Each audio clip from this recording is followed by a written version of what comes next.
తాకట్టులో ఉన్న బంగారాన్ని విడిపించి ఆ రోజున్న మార్కెట్ ధర కట్టి మిగిలిన డబ్బును మీకు అందిస్తుంది కొమ్మూరి గోల్డ్. నమస్తే, నేను ముఖేష్. ఈరోజు మనతో పాటు ఉన్నారు పంచముఖ హనుమత్ ఉపాసకులు శ్రీ మాడుగుల శివప్రసాద్ గురూజీ గారు. ముఖ్యంగా జూలై నెలలో ద్వాదశ రాశుల వారికి ఎలా ఉండబోతున్నాయి, మేష నుంచి మీనం వరకు ఎలాంటి ఫలితాలు ఉండబోతున్నాయి అనే విషయాన్ని అడిగి తెలుసుకుందాం. గురువు గారు నమస్కారం. ఆశీర్వచనం. సింహరాశి వారికి జూలై నెలలో ఎలాంటి ఫలితాలు ఉండబోతున్నాయి? ముఖ్యంగా సింహరాశిలో ఉండేటువంటి రాజకీయ నాయకులకు కానీ, ఉద్యోగులకు కానీ, విద్యార్థులకు కానీ, ఇంకా వివిధ రకాల వ్యాపారాలు చేసేటువంటికే ఎలా ఉండబోతుందంటారు? సింహరాశి వాళ్లకు శారీరకమైనటువంటి శ్రమ అనేటువంటిది ఉంటుంది. ఎంత శ్రమ పడితే అంత లాభం అన్నట్టుగా వాళ్ళు నిరంతర శ్రమ, కృషి అనేటువంటిది ఉండి దాన్ని చేసుకుంటూ ఉంటారు. వీళ్ళకు రెండు రకాలైనటువంటి యోగము, సంపాదన అనేటువంటిది ఉంటూ మోక్షదాయకం, ఎప్పటి నుంచో రావాల్సినటువంటివి కూడా మోక్షాన్ని ఇచ్చేటువంటి విధముగా ఆ డబ్బులు కూడా ఇప్పుడు రావటము కానీ, ఆ పని ఇప్పుడు జరిగిపోవటము కానీ సింహరాశి వాళ్లకు ఉంటుంది గాక. అన్యోన్యత అనేటువంటిది పెరుగుతుంది, కుటుంబ సౌఖ్యము ఉంటుంది. రాజకీయ నాయకులలో ఒక అడుగు ముందుకు వేసేటువంటి దానికి అవకాశాలు ఉన్నాయి, వేస్తారు. మంచి ఆలోచనాత్మకమైనటువంటి నిర్ణయాలు తీసుకుంటారు. కొన్ని సున్నితమైనటువంటి విషయాలలో కఠినముగా ప్రవర్తించి మేలు పొందేటువంటి విధముగా ఉంటుంది. ప్రయాణాలు చేస్తారు, దూర ప్రయాణాలు బాగా కలిసి వస్తాయి. దైవ సంబంధమైనటువంటి అనుగ్రహము చాలా పరిపూర్ణముగా ఉన్నది. వీళ్లకు కుటుంబ సౌఖ్యం ఉంటుంది. ఇంట్లో వాళ్ళ యొక్క యోగము, బయటి వాళ్ళ యొక్క అనుగ్రహము అన్ని రకాల తోడై యోగదాయకముగా ఉంటుంది. విద్యార్థులకు చాలా అనుకూలవంతముగా ఉన్నది. మంచి ఫలితాలు సాధిస్తారు. ఉద్యోగాలు చేసుకునేటువంటి వాళ్లకు ఉత్తీర్ణత అనేటువంటిది కలుగుతుంది. పై అధికారుల యొక్క మన్ననలు పొందుతారు కాక.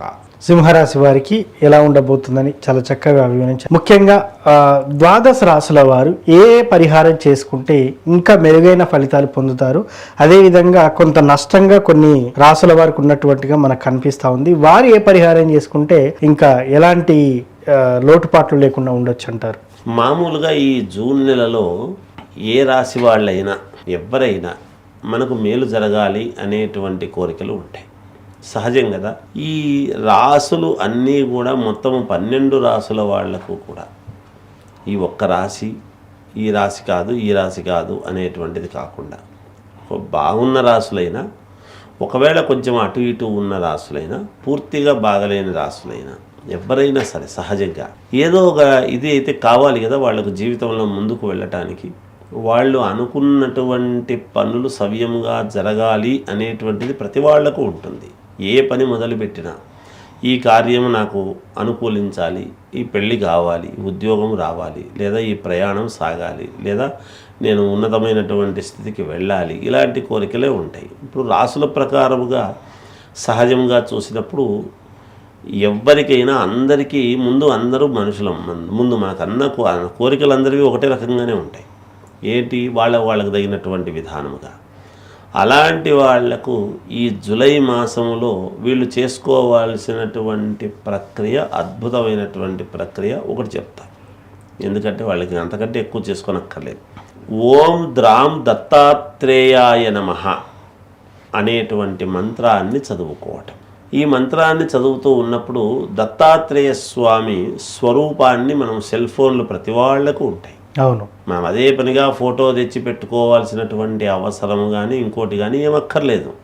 ఒక్కసారి ఆ సెల్ ఫోన్లో దత్తాత్రేయ స్వామి ఫోటో చూసి ఓం ద్రాం దత్తాత్రేయాయ నమః అనేటువంటి దీన్ని 11 సార్లు ఉచ్చరించుకోవటం. ఏది రోజు ఉదయము, సాయంకాలం కానీ, రాత్రి కానీ, పడుకునే ముందైనా ఇలా చేసుకుంటూ వచ్చి ఇప్పుడు ఈ నెలలో గురువారాలు వస్తాయి. అవును, మొదటి గురువారము నాడు మాత్రం చేయవలసినటువంటిది ఏమిటంటే ఆకుపచ్చని ఒక రవిక గుడ్డ కానీ ఏదో ఒక క్లాత్, ఆకుపచ్చది. మనము ఆకులు ఎట్లా ఉంటాయి, పచ్చదనంగా ఉంటాయి కదా, చెట్టుకున్న ఆకులు, ఆ కలర్లో ఉండేటువంటి గుడ్డ ఆకుపచ్చది. ఆ ఆకుపచ్చని గుడ్డ తీసుకొని ఈ అటుకులు, ఒక 3 పిరికెళ్ళు అటుకులు, కొన్ని బియ్యము, ఒక పిరికెడు బియ్యము, 3 పిరికెళ్ళు అటుకులు, ఒక పిరికెడు బియ్యము అందులో వేసి ఒక గుడం అంటే బెల్లము ఉడక, బెల్లము ఒక వడకలాగా కొద్దిగా తీసుకుని చిన్న ఉంట, బెల్లపు ఉంట అందులో వేసి ఒక రూక కూడా కాయను కూడా వేసి మూట కట్టేసేయటం. ఓకే.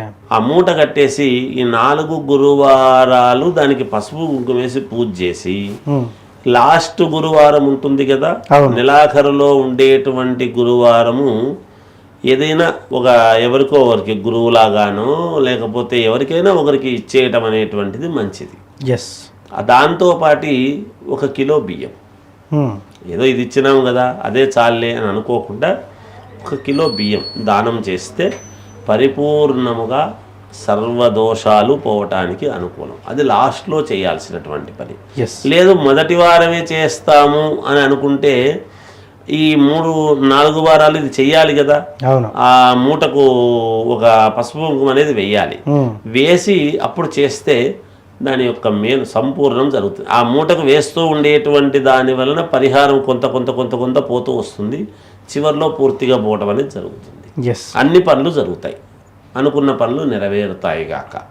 ఇది దాని యొక్క సారాంశం. మొత్తానికి ద్వాదశ రాశుల వారు ఏ పరిహారం చేసుకుంటే బాగుంటుందని చాలా చక్కగా చెప్పారు సార్. ధన్యవాదాలు. జయోస్తు.